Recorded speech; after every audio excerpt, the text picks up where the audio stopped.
Greetings! Wow, that's a lot of echo. I never noticed that until I started filming.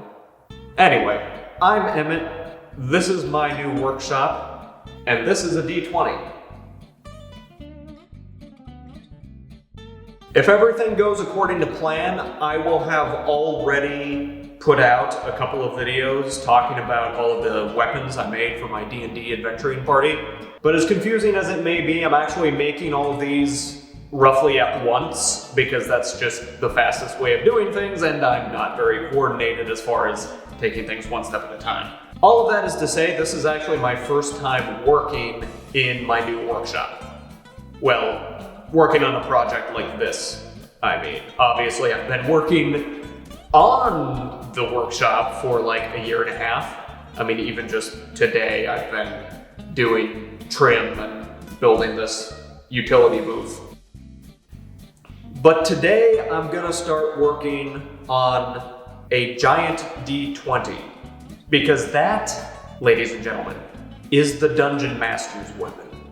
So what is a giant D20? Well, let's start with the dice itself. This is made up of 20 equilateral triangles. And if you ever see me pause to think about that, just ignore me, please. There have been far too many times already where I've had to remind myself, how many sides does a D20 have again? Bear with me. Math is not my strong suit, which is probably why it's taken me this long to figure out D&D. That being said, let's do some math. So, I cut out a 10-inch triangle at first, but then I started, looking up some of the ratios of how big is the dice compared to one single side, just to try and visualize it a little better to know how big I wanted to make it. What I learned is that the overall size of the dice is a little bit less than twice the size of each individual triangle, which means that if I have a 10-inch triangle, that would mean a nearly 20-inch dice. That seems, I don't know, it seems a little big, but that's when we get into the existentialism of what is a giant dice? I began to think that a 12-foot dice would be a little bit more manageable, and in comparison to this, it would still be giant. So in order to escape my own indecision, I went to the group chat where we had been discussing gift ideas for the DM, and I asked everybody, how big is too big for a giant D20? One person agreed with my assessment that a 12-inch dice may be the most practical. Everybody else was just like, giant dice, giant dice, giant dice. So I think I'm gonna kind of split the difference a little bit and just go with 8-inch triangles. It'll be a little bigger than a strictly 12-inch dice, but I don't know, 8 inches feels like a more rounded number for me to work with. I like rounding things. I'm not very precise. I'm going to make this as precise as I can, just because I want it to be semi-functional as a dice. But as I've stated before, I'm not the most mathematical person, so I'll figure it out as I go. I'm going to be numbering these as I go, but these numbers are not the final numbers that will actually be on the dice. I haven't actually thought about how I'm doing the numbers. I'll figure that out later. These numbers are just so that I know how many triangles that I'm cutting out. Normally, if I were cutting these out only with the knife, in order to save material, I might just, put these two sides together and just cut down the line, and then I don't have to have this little strip in between. But in order to try and get the angle right, I'm going to be cutting these out with the bandsaw, and so I need a little bit more material here in order to actually cut that. Speaking of the angle though, I may need to do some test pieces. Now for my test pieces, I made a 5-inch triangle.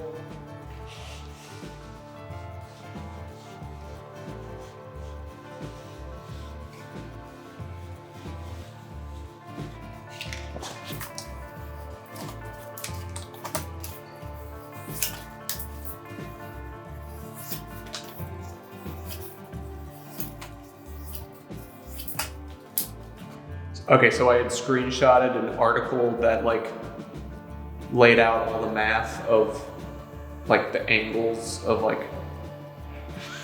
I barely followed the thing. I think what is being said here is that it needs to be like basically a 21-degree angle. It says it. The article has all the points, right? I know that's a meme. I forget which is which. Like, is it engineers that likes to round things?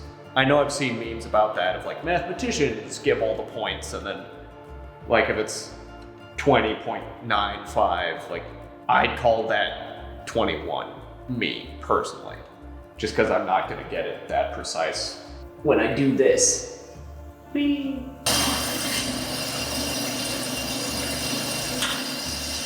The trickiest part of this process is going to be cutting a straight line.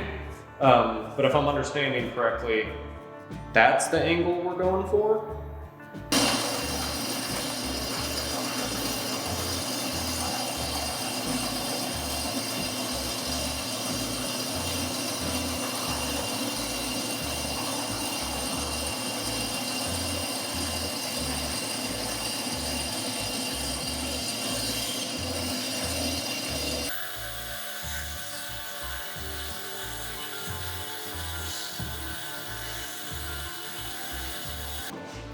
I finally have a ventilated workspace. It's kind of amazing. I used to sleep in the same room that I would crack open cans of contact cement, and there are no windows in that room. So, well, there's a window, but I never open it. And the doctors wonder why I have respiratory issues. Wait, is that why I can't do math? Have I huffed too many fumes?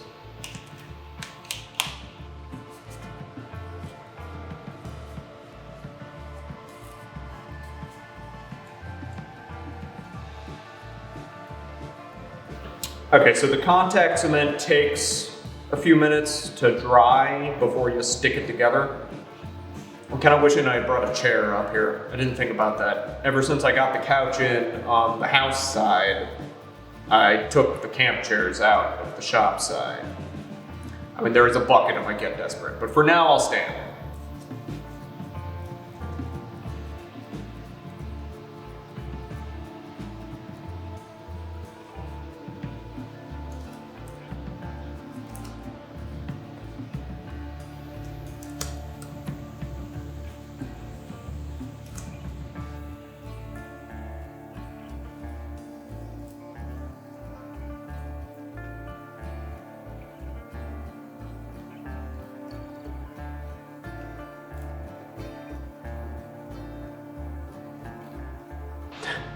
Based on this, it seems to have worked. I didn't think about that I only needed to glue 2 sides for each triangle, so now my hands are getting really sticky from the glue on this 3rd side. But, I mean, that looks pretty good. I'm almost tempted to go ahead and cut out and go ahead and just make myself like a test piece. I'm confident enough I could go ahead and start working on the 8-inch one, but I really want to make sure that it's all going to stick together properly.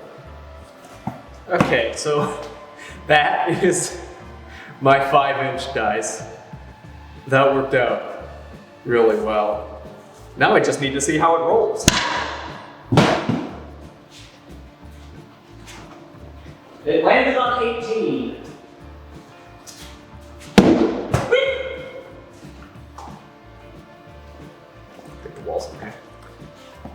It did pop open a little bit, which, I mean, I think that was the final seam.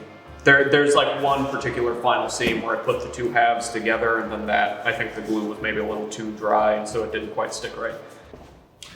So this is my test dice. I put a few layers of wood varnish, covered that with a coat of Plastidip, and then a thin coat of spray paint just to see, how it looked. I am concerned about using wood varnish if that will make the corners crinkle up, Granted, I don't know how much abuse a dice would actually get or how much this will actually end up being used, but just for the sake of my experimentation, I've been throwing it around. The corners are getting somewhat crinkled. You can't really avoid that too much, but there's always kind of a balance between like trying to put a thick coat on to try and make it a little more durable versus like a thin coat, because a thinner coat or something more flexible like Plastidip doesn't crinkle as much because the foam itself will like kind of bounce back. It's possible that that just may be unavoidable, and I think the best method for the official dice is probably just gonna be to stick with Plastidip rather than the wood varnish. Because if I had all the time in the world, I'd be tempted just to put so many coats of wood varnish on it that it is completely hardened and there's no way that it would dent at all. But I don't know if that would actually work and I don't have that much time. So, Plastidip it is. But first I want to move on to the numbering because I think it will be easier to put the numbers on the foam pieces before I glue everything together. So for the numbers, I got these stencils, and these, hopefully these work. I forget if these were the aluminum ones or the stainless steel ones. But yeah, they're these really thin stencils. What I'm going to be using them for is probably not what they're intended to be used for, but I want to try and burn the foam beneath the stencil. If this doesn't work, I can always use the stencil to actually paint it, which is what the stencil is supposed to be for.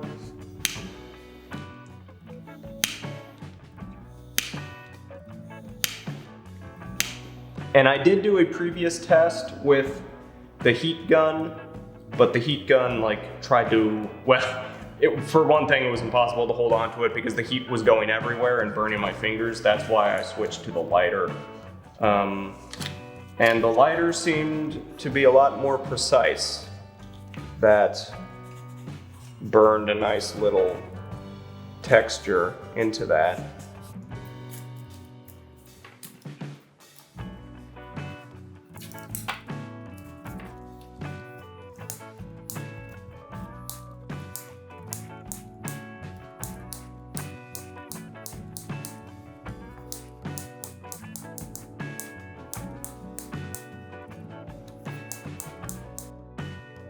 Okay, so that worked pretty well. There's some inconsistencies, just the heat is hard to control, stuff like this, little blooms. But I think overall, worked pretty well. So yeah, I just need to put contact cement on all of these edges, wait for it to dry, then stick it together. Oh, I had another thought I was gonna say while I'm here.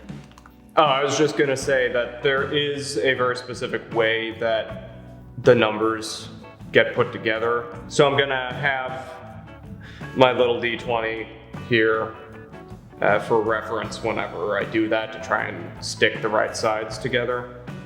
It's surprisingly complicated, but I mean, this is a fine-tuned mathematical instrument of sorts, so I guess it needs to be complicated to make sure it's accurate. I never remember to wear rubber gloves when I'm doing this.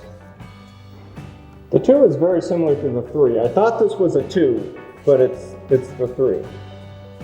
What I'm planning to do with the giant dice that I'm making is that whatever face you're facing, you can always find combinations of 20. So this is a special Halloween dice, so the pumpkin stands for 20. But then you can see 18 and 2 there, and 14 and 6 there, and 16 and 4 there.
I personally like some nice crispy edges on my dice. For the sake of avoiding squishage, I am going to be sanding all these edges down, especially these corners, and trying to round them a little bit so that there's not so much of a point for it to like land on and smash.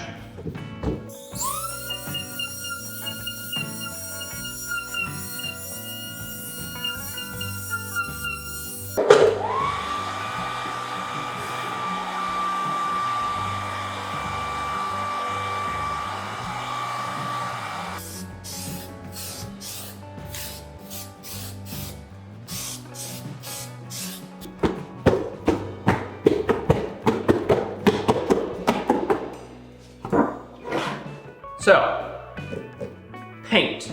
I picked the DM's brain as far as like his favorite colors and things.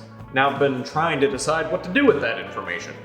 I do have kind of a mossy green spray paint that I could use. I mean, I've used it with like the bows that are supposed to be wood, but if that's kind of just a plain color, right? Like I didn't want this to just be plain. I want there to be some amount of detail just for my own creativity and my own sanity. So with all of that in mind, something occurred to me. You know what helps spice up a paint job so that there's more details than just a plain color? Damage.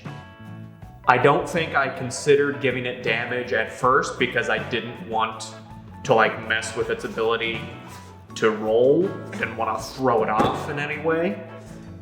But this thing is big enough, I'm pretty sure if I add like a few gouges and scratches on it, that's probably not going to make that big of a difference. And what really made me think of this is remembering this little green like military box prop that I had made for my post-apocalyptic short films that I did a while back. And I really liked how the paint job came across with this because this is just like popsicle sticks, but it looks like a beat up weathered footlocker. So I was kind of thinking of doing something like this. So I think the fastest way to do this that would still give me plenty of detail to work with as the creative would be to kind of go for like a beat up weathered wood look.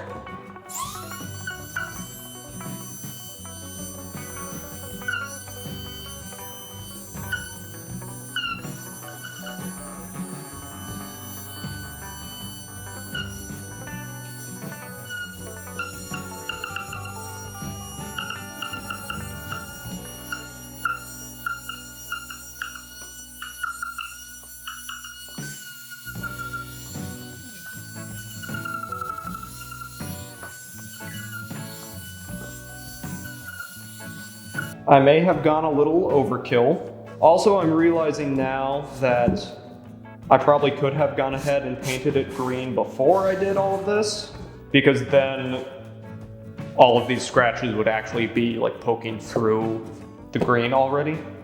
Whereas now I'm gonna have to go through and like paint all of these.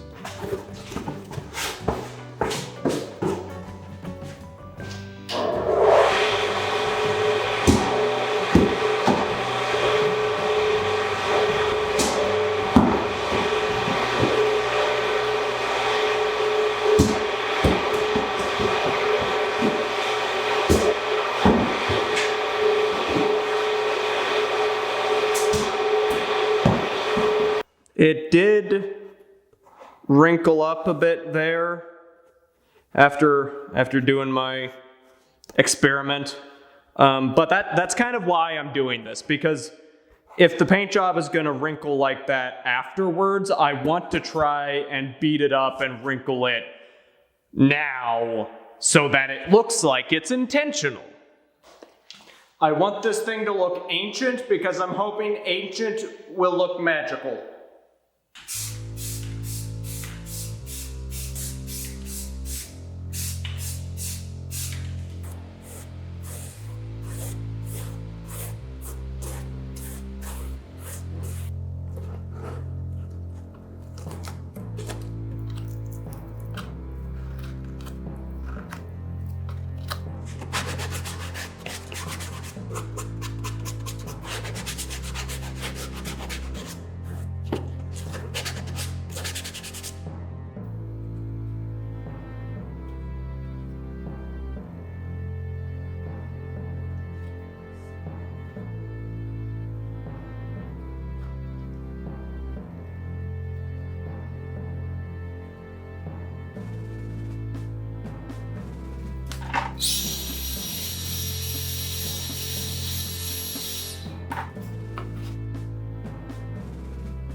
You like my rack? I think it's looking pretty good. I could call it done now, but of course I'm obsessive, and I've already probably obsessed a little bit too much with the painting, but this is what I always do. I always go back and forth. I put details on, and then I add like the dirt layer, trying to weather it, and I weather it too much and it gets all covered up and I have to repeat the process again. I kind of did that here where I decided I didn't really like the looks of the places where I put masking tape on it. I wanted that to look like the paint was chipping off. It didn't look quite right because it was inconsistent with the places where I had gouged it. Because all of the gouges looked really cool and neat. I like how the gouges turned out. But then you had the gouges that were painted differently and more 3D than the just plain brown, like tape-shaped splotches. So what I did was I actually gouged them out again and like went over all of the places where I had put masking tape on it and just, scratched it up again. So I painted that and tried to weather a little more. I tried to dry brush on some more green and kind of brighten that up a little bit, and I think that worked for the most part. Oh yeah, and I also brightened up the numbers because they got kind of dirty, which was that was the goal, make it dirty, but it could be a dice that got damaged and repainted over the years of its travels. But yeah, I want to go in now and try to add a little bit more, like a really watery dark brown paint to the scratches.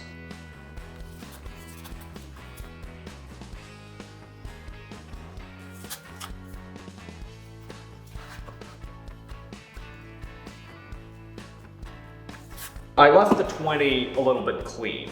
There's still obviously scratches, but I tried to brighten up the 20 the most.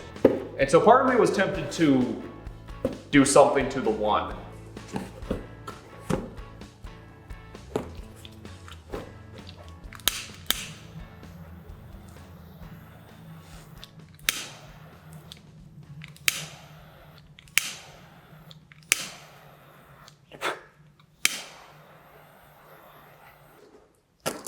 My idea is that if you landed on the 1, you're screwed.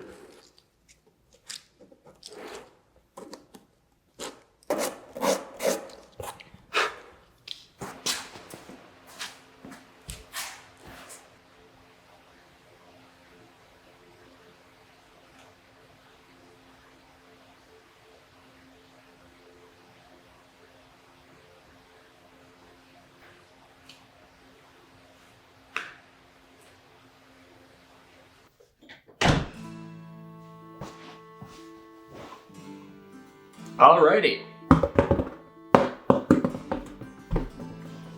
I got a 4.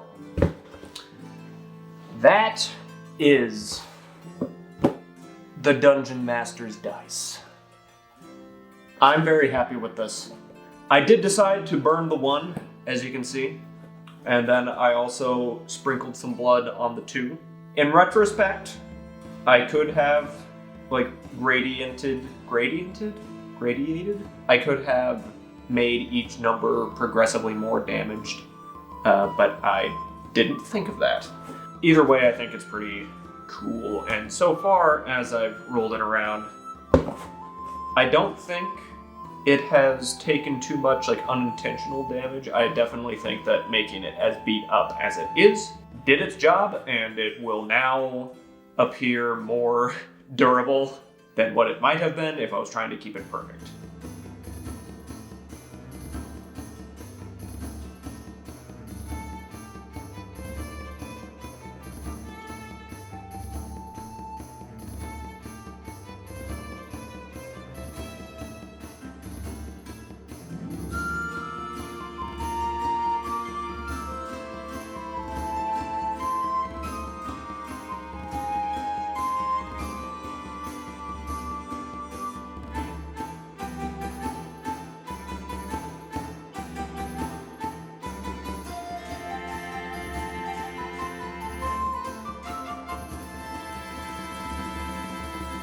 Alrighty, so yeah, that is a giant dice. Well, thanks for watching and have a nice day.